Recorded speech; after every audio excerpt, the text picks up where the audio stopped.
So this poor dough has been in and out of the fridge so many times it probably doesn't know what it's doing. What it's doing, you mean? It's doughing. But we'll keep it warm and let it rise for another, well, it's after 2, so 6 maybe? Actually, I'll let it rise like this until 4:35, and then I'll have to transfer it into the other 2 bowls. Hey dudes, since we finished that batch of dough and put it in the fridge, it's actually been a few days. Lots of things have changed in those days. You know, it's been weird, like Knox Harrington, the video artist, weird. But that's not going to stop us tonight from doing some pizza for you folks. So let me take you to the pizza dough. I took this out of the fridge today and I separated it, put it into 2 different bowls. I made the same dough ball like I did with the first one after cutting it in half with a knife on a board, and greased the bowls just like I did the first time. Plopped it in, each one of the dough balls, top first, flipped it over, did the same thing, covered up with plastic wrap and put a nice warm towel in a warm place on my dishwasher. 2 loads of dishes today, so should be nice. So there you go, that's what we're looking at. That's the way the dough looks now. So just because I've got it in 2 different bowls, it's approximately the same size, and once I actually press these guys out, they'll be the same size. But it's nice to work with a nice round disc when you're making pizza, so you end up with something that looks pizza shaped. So we're going to turn this very large dough ball into about a 15 inch size pizza approximately.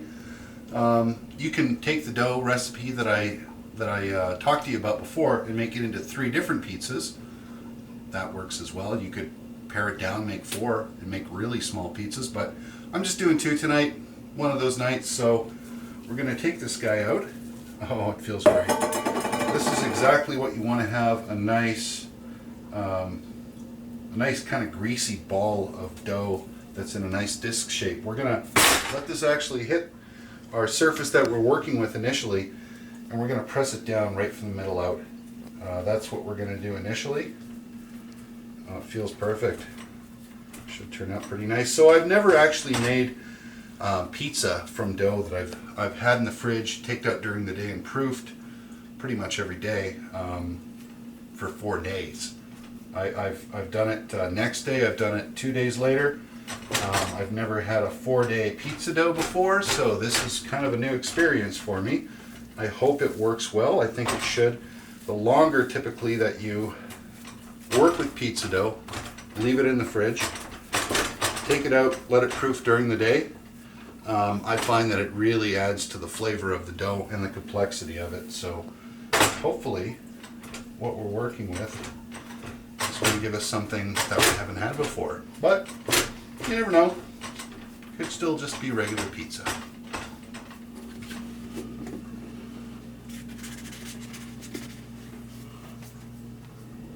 Okay, dudes. We pressed out our pizza. They're not the disc shape that I'd like them to be. They're kind of a little bit rectangular and weird, but there's a couple reasons for that, and I hope you're just going to oblige.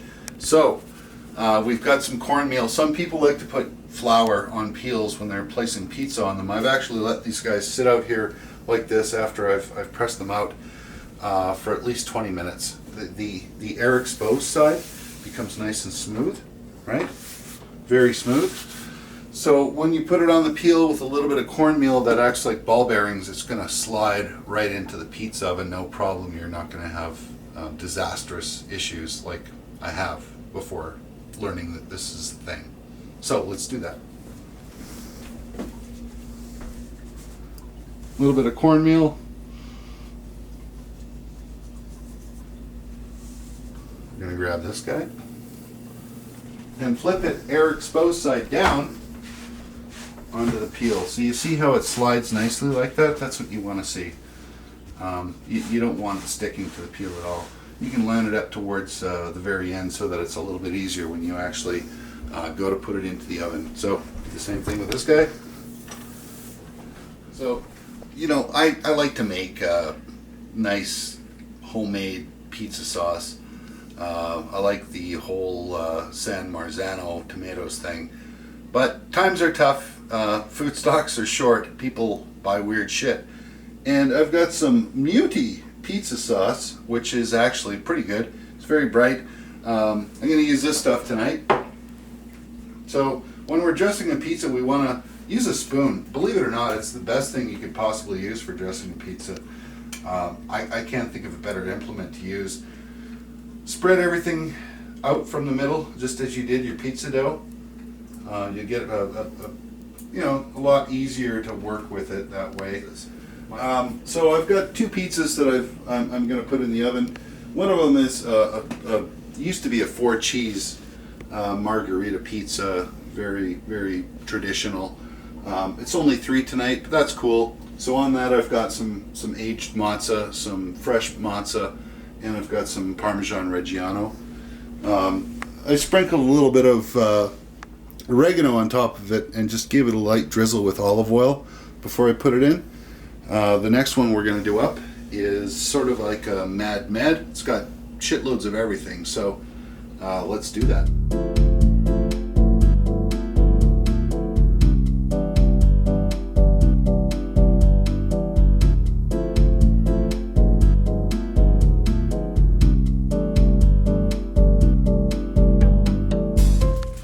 We're actually going to top that guy with some fresh basil, some herbs.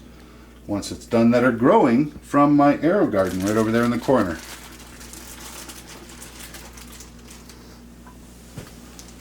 It's a hydroponic unit, dudes.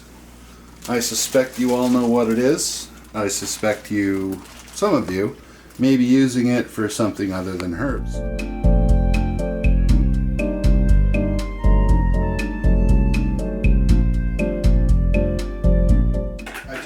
Grinded this stuff up earlier, still nice and fresh. Level it with some Parmesan. This is a heavy one. It's going to be a little tough to set in, but I think it'll work. Perfect. A little bit of oregano.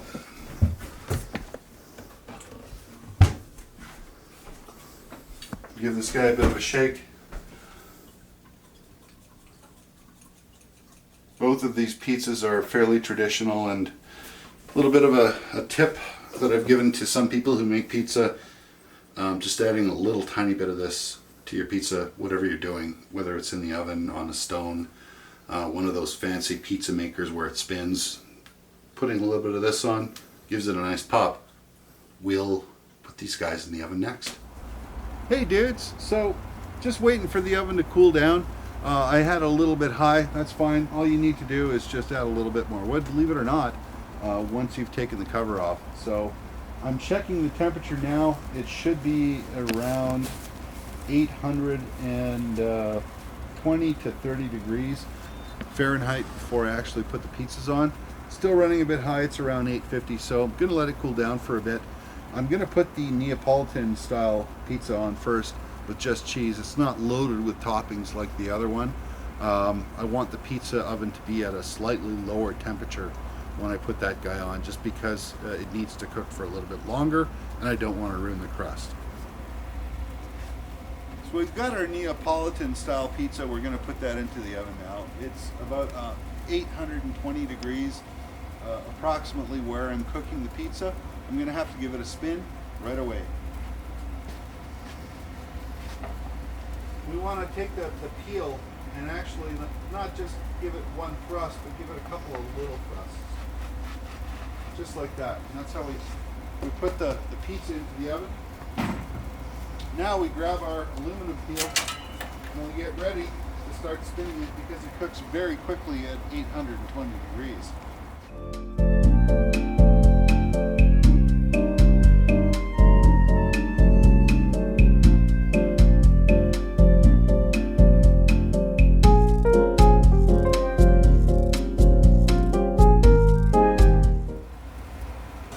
Check the bottom to see how it looks. Looks nice and leopard spotted. one of the reasons why we put honey into the crust is to get that nice leopard spotting. This guy's done.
Well, we're done, pretty much. Just got to slice the pizza. I've already done it. This guy over here came out first.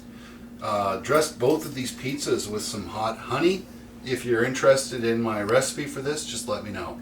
I'm just going to slice into this guy here, and we're going to enjoy some pizza.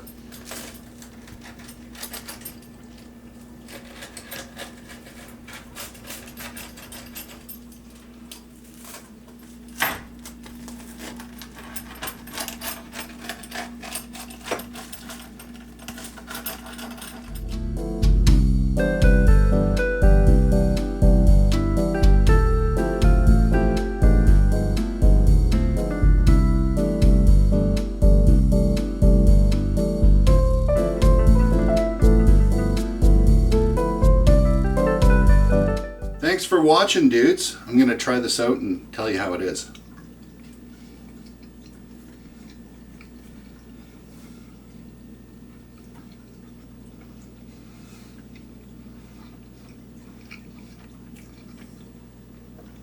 I'm going to say the 5-day pizza dough is definitely the best I've ever made.